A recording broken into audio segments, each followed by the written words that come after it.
It's amazing. It's absolutely amazing what's happening in the stock market, GDP numbers. But we also have this thing, I'll call it Main Street blues. Because, the K-shaped economy means that there's a part of this that's not necessarily participating. And it's essential, when we talk about this in the distribution of wealth. And right now, this is, we'll bring a different chart up. This is the wrong chart. Labor's share of wealth has deteriorated quickly to the point where, it's not just about electing the Mom Donnies of the world. We may have revolts in this country. I'm going to bring in NatWest Markets, the U.S. head, Michelle Girard. Michelle, it's a conundrum, right? I mean, it's a conundrum for people who operate monetary policy and fiscal policy. How do we go about trying to balance this thing?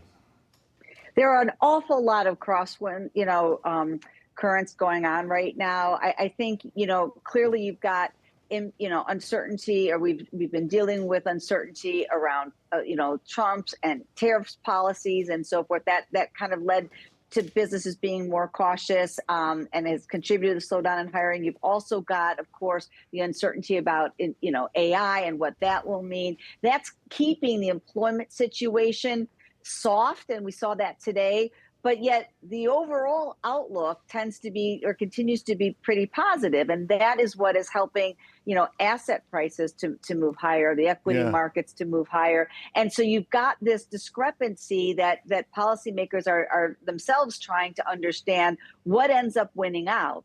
Does the weakness in employment ultimately lead to weaker consumer spending? Or does, the employment holding in, even at these lower levels, do consumers come back and will come back in terms of their sentiment? They're still spending, but the sentiment and their feelings, as you said, is certainly not positive. But within that spending, though, we know that the top 10, 20% are doing a larger share of that spending. And again, it may not matter if you're only concerned with the bottom line, but, there's these cross currents. I want to ask about productivity. I started the show, productivity. That number yesterday was phenomenal. Greenspan talked a lot about the productivity miracle. Is this something that will help everyone? Will Main Street and Wall Street enjoy this next round of productivity boost?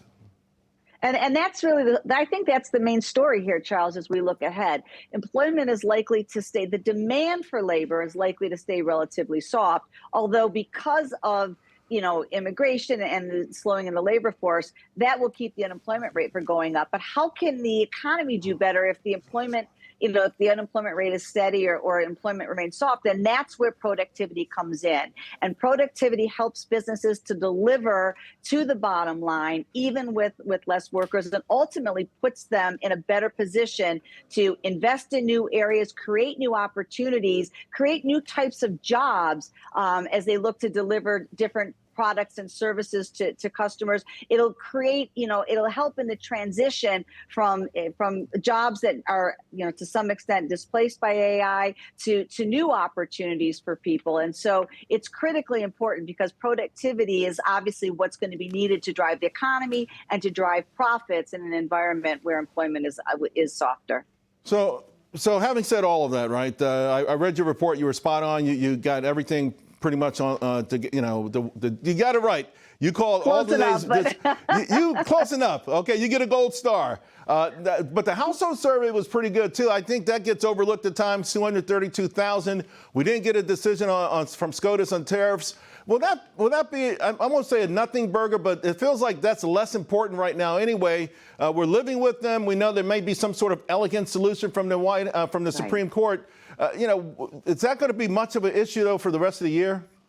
Well, I think everybody is, with respect to tariffs, waiting on the Supreme Court decision. But of course, even if it doesn't go favorably for Trump, we all know that there are going to be other avenues that the administration are going to pursue. And I think we've been living with this for a while. So I think that is somewhat of a lesser of a market moving event. At least we'll see where it all plays out. But I think you made the point in terms of the household survey. That was really the story, I think, in today's report. The market's focusing on the unemployment rate actually ticking down. What we saw as a result were any expectations of the Fed cutting rates this month really coming off the table.